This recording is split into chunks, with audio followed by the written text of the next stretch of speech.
بات پھیل گئی، اعلان رسالت ہو چکا اور دعوت نشیرہ ہو چکی، اعلان کھلے عام ہو چکا کہ اب رسول خدا کوئی ہیں، اور انہوں نے اعلان کر دیا قرآن اللہ کا کلام ہے۔ اب بڑے بڑے سورے نازل ہو رہے تھے، ایک سب سے مختصر سا سورہ آیا اور اس کے اندر جو الفاظ سے وہ کسی اور سورے میں ہے ہی نہیں۔ میرے مظاہرہ کیجیے گا، میں جانتا ہوں میں تھوڑا سا تیز چلتا ہوں لیکن میں رک نہیں پاؤں گا، تیزی میری بڑھتی جائے گی، ساتھ ساتھ آپ بھی چلتے جائیے گا۔ اس سورے کے اندر سب سے مختصر سورے کے اندر جو آیات نازل ہوئی ہیں وہ الفاظ کسی اور سورے میں آئے ہی نہیں۔ انگریزی میں کہتے ہیں یونیک، اردو میں کہتے ہیں منفرد۔ جس بیوی کے لیے یہ سورہ آ رہا تھا اس کی کوئی مثال ہی نہیں تھی، تو اللہ نے کہا نہ اس فاطمہ جیسا کوئی، نہ سورہ کوثر جیسا۔ اب الفاظ آئے گا پورے قرآن میں ایک مرتبہ لفظ کوثر آیا وہ اسی سورہ میں، ایک مرتبہ خدا نے اس طرح سے کہا انا اعطیناک، ہم نے آپ کو عطا کیا، اور پروردگار پورے قرآن نازل کر دیا، قرآن عطا کر دیا، نہیں کہا جتلایا نہیں، پوری کائنات ادا کر دی، جتلائے نہیں۔ علی جیسا مشکل کشا حبیب خدا کے ہاتھوں میں توریت زبور انجیل قرآن سب سنا رہے ہیں، لیکن اللہ نے جتلایا نہیں، نہ جانے کیا عطا کیا کہ اب خود خدا کہہ رہا ہے انا اعطیناک، اور یہ بھی نہیں کہتا میں نے عطا کیا، کہ ہم نے آپ کو کوثر عطا کر دیا۔ اب کوئی ایسی بیوی ہے کہ خدا کو ناز ہے میں نے حبیب کو عطا کیا، کوئی ایسی چیز عطا کی کہ خدا عطا کرنے والا ناز کرے، فخر سے کہے کہ حبیب ہم نے آپ کو عطا کیا۔ اب لفظ کوثر ایک بار انا اعطیناک، یہ پورے قرآن کے اندر کہیں اور نہیں ہے۔ فصل لربک وانحر، یہ وانحر پورے قرآن میں اور کہیں نہیں، پتہ نہیں ہے ساتھ کہ نہیں ہے۔ ان شانئک هو الابتر، یہ بھی پورے قرآن میں اور کہیں نہیں۔ بے شک کہ آپ کا دشمن ہی نسل بریدہ ہے۔ کسی ابو لہب نے کہا تھا، سب سے پہلے ابو لہب نے کہا تھا عتبہ شیبہ بھئی یہ 3 ہفتہ میں کیا کروں گا، انہوں نے کہا تھا ابتر، معاذ اللہ رسول خدا کو کہہ دیا تھا۔ اب حبیب خدا رسول خدا رحمت للعالمین ہے، دل میں بات آئی تھی، خدا سے نہیں کہا تھا، جانتے تھے اگر خدا سے شکوہ کروں تو عذاب آ جائے گا۔ گزشتہ انبیاء چھوٹے نبیوں نے شکوہ کیا تو عذاب آ گئے، یہ سب سے بڑے نبی تھے کا شکوہ نہیں کروں گا، لیکن خدا دلوں کے بھید جانتا ہے۔ کہا حبیب آپ کے دل میں بات آئی ہے، آپ کو اب تک کہا انا اعطیناک الکوثر، ہم نے آپ کو کوثر عطا کیا۔ کوثر کے معنی کیا میں ترجمہ نہیں کروں گا، کوثر کے معنی کیا ہے بس آخری آیت کو دیکھ لیں کوثر سمجھ میں آ جائے گا۔ ان شانئک هو الابتر، بے شک آپ کا دشمن ہی نسل بریدہ ہے۔ یہی ہوا، 2 بیٹے تھے، دونوں کو بھیڑیا کھا گیا، وہ دیکھتا رہا جوان بیٹوں کو بھیڑیا کیسے کھا جاتا ہے، کہ یہ وہ بھیڑیا نہیں تھا، یہ اللہ نے بھیجا تھا۔ کہ تو نے میرے نبی کو ابتر کہا۔ بس ایک مرتبہ ایک چھوٹا سا سورہ نازل ہوا، گھر میں آنے والی بی بی نے نہ جانے پیغمبر اسلام کے ہاتھوں میں آغوش میں کس طرح سے کلمہ پڑھا، ایک مرتبہ جملہ کہا اشہد ان لا الہ الا اللہ و ابی، بس ایک بی بی ہے جس نے یہ نہیں کہا کہ وہ محمد الرسول اللہ،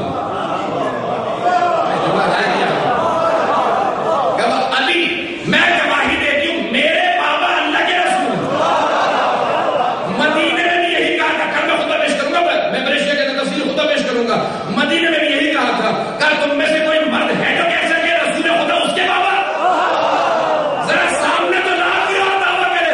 بیوی بتانا چاہتی تھی بعد میں بھی کوئی خاتون نہ کہے ہے میرے بابا کو کہہ سکے اس کے بابا رسول خدا، میں کھل کے کہتی ہوں۔ جب آیت نازل ہوئی وما محمد نبا حد من رجالکم، محمد تم مردوں میں سے کسی کے باپ نہیں، پہلے بہت سے زیادہ تھے رسول خدا یتیم پرور تھے، یتیم پرور سے یتیموں کو پالا کرتے تھے، کتنے ہی بچے لے کے پال دیے تھے، زید کو پالا، جس کو پالا تھا اس کو کہنے لگے بابا جان، اللہ نے کہا وما محمد نبا حد من رجالکم، محمد تم مردوں میں سے کسی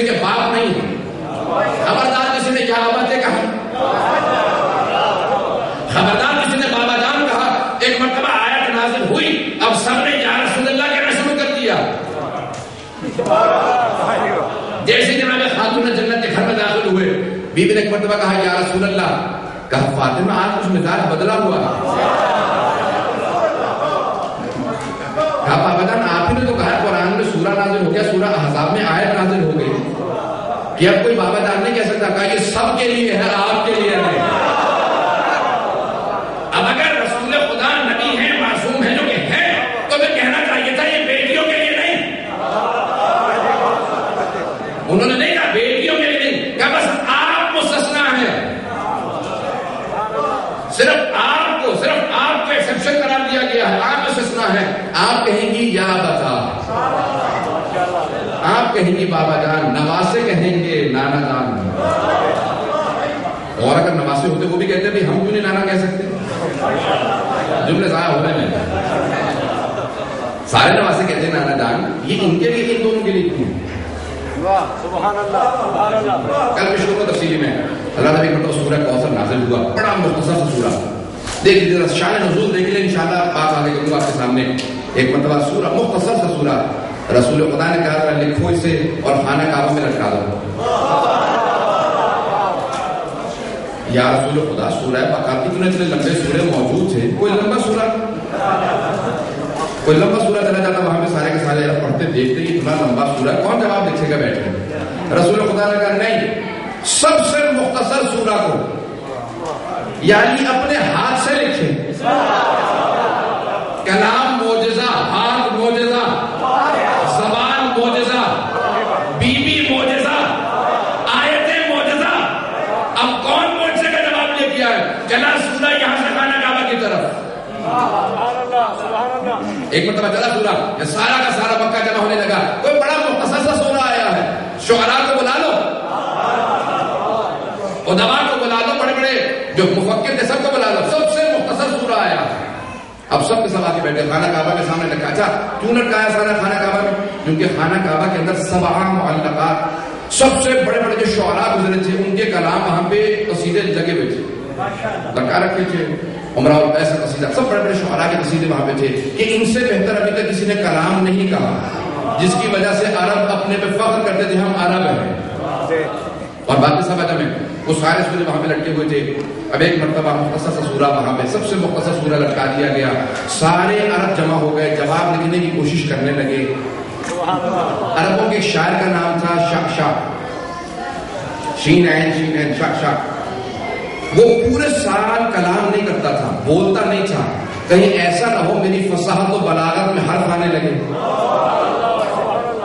ایسا نہ ہو لوگوں سے بات کروں میرے فصاحت و بلاغت کم ہو جائے. تو کلام نہیں کرتا تھا. سال میں ایک میلہ لگتا تھا جہاں سارے عرب جمع ہو جاتے تھے. وہاں وہ کھڑے ہو کے اپنے قصیدے سناتا تھا. سب کہتے تھے اس سے فصیح و بلیغ کوئی نہیں. ابھی نہج البلاغہ نہیں آئی تھی، ساتھ دیتے رہیے گا.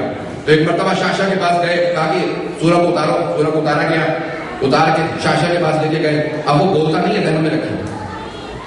کہا شاہ اکثر لوگ جب دوپہر کو باہر نکلتا تھا، شام کو باہر نکلتا تھا سپہر کے وقت چہل قدمی کے لیے، تو شعراء اپنے کلام کو قصیدوں کو لکھوا کے اس کے پاس لے جاتے تھے، کہتے تھے اسے تصحیح کرتے. وہ قلم اٹھاتا، پڑھتا، بولتا تو تھا نہیں، پڑھتا کاٹ پھیٹ کر کے کہتا یہ غلط ہے یہ صحیح، قصیدے کو درست کر دیا کرتا، نو پر ٹھیک کر دیتا. کہا اب یہ بالکل وزن پہ ہے، اب یہ بالکل صحیح ہے. وہ تصحیح کر دیا کرتا تھا. وہ بولتا نہیں تھا، پڑھا کرتا تھا، تصحیح کر دیتا تھا.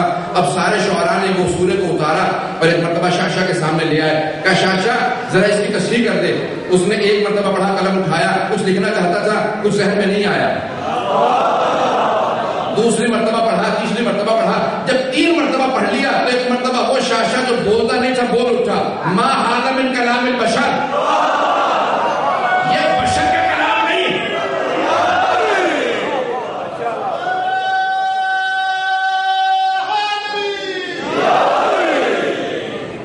یہ بشر کا کلام نہیں. نعرہ تکبیر، اللہ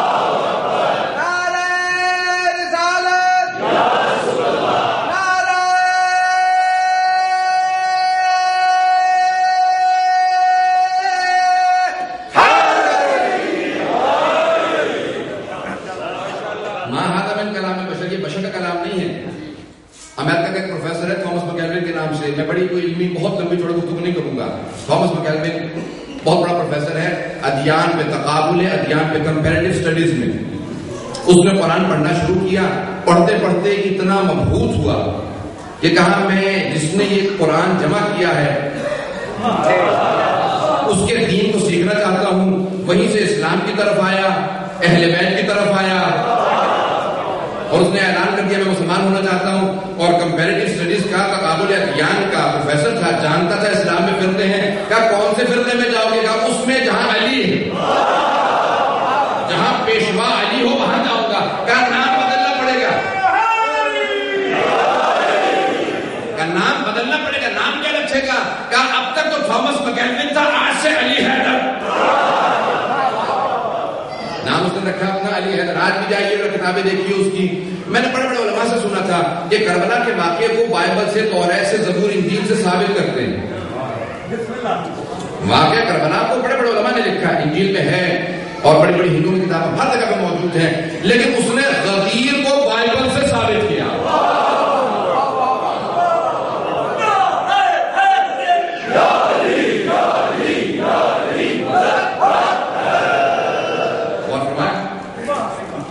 اس نے باقاعدہ غدیر کو ثابت کیا. وہ کہتا ہے میں مانتا ہی نہیں ہوں کہ کوئی قرآن کا صحیح ترجمہ کسی بھی زبان میں ہو, اول سے آخر تک پڑھے اور مسلمان نہ ہو ہی نہیں سکتا کہ اول سے آخر تک پڑھے اور مسلمان نہ ہو. اس نے کہا پھر میں یہ بھی نہیں مانتا کوئی نہج البلاغہ کا کچھ حصہ پڑھ لے, پوری نہیں, کہ کچھ حصہ پڑھ لے اور شیعہ نہ ہو. یہ ہے ہمارے ائمہ علیہ السلام. حضرات اپنے اپنے ذرا کچھ کوشش کیجیے, کبھی تھوڑا سا وقت نکال کے نہج البلاغہ کا چاہے ایک سطر پڑھیں ضرور. ہم کس امام کے ماننے والے ہیں, ہم کس قرآن کے ماننے والے ہیں. ذرا انبیاء کے ہمارے اپنے قرآن کو نہج البلاغہ کبھی ہو سکے کم از کم ایک دو سطریں ضرور دیکھ لیا کیجیے. یہ دوسروں کے لیے نہیں, ہمارے لیے, ہمارے امام کا ہے کلام. جب تک دیکھیں گے نہیں آپ کو اندازہ نہیں ہوگا کتنا بلند کلام ہے. حضرت آئندہ دیکھیں فصاحت البلاغہ کا سب چشمہ قرآن ہے, نہج البلاغہ ہے. اب سے 1150 سال پہلے ابن طاہر نامی ایک سنی عالم دین نے کتاب لکھی, نام ہے بلاغات النساء. اس نے کہا صرف مردوں میں پھنسی ہو, بلکہ مرد نہیں گزرے بلکہ کچھ ایسی مستورات گزری ہیں ان سے بہتر کسی نے خطبہ نہیں دیا. ان مستورات سے, خواتین سے بہتر کسی نے خطبہ نہیں دیا. اس نے کہا سر فہرست سب سے اوپر فہرست میں جب عورتوں کی مستورات کی فصاحت و بلاغت دیکھو گے تو فاطمہ کا خطبہ ہے. کل میں اس خطبے میں بولوں گا انشاءاللہ, کل تفصیلی پیش کروں گا, پورے خطبے کو پیش کروں گا, دن کا پورا مناظرہ پیش کروں گا اور کل جواب دوں گا بیوی کی اپنی زبانی اپنی کہانی. آج دیکھیے کون ہے بیوی, ان کی تھوڑی عظمت آپ کے لیے ظاہر ہو. کیا عظمت ہے جناب خاتون جنت کی. ایک جملے کو پیش کرنا چاہتا ہوں. جب کسی نے پوچھا نا امام جعفر صادق علیہ السلام,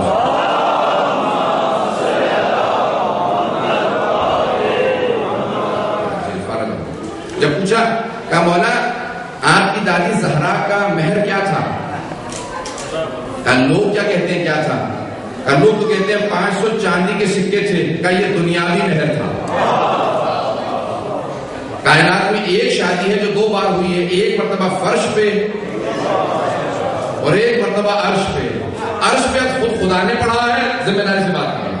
سفینۃ البحار اور بہت سی ہماری کتابوں میں سب جگہ لکھا ہے کہ خود امام کے الفاظ ہیں کہ عرش اعظم پہ خود خدا نے اب پڑھا ہے جناب سیدہ کے جناب امیر سے, اور فرش پہ رسول خدا نے.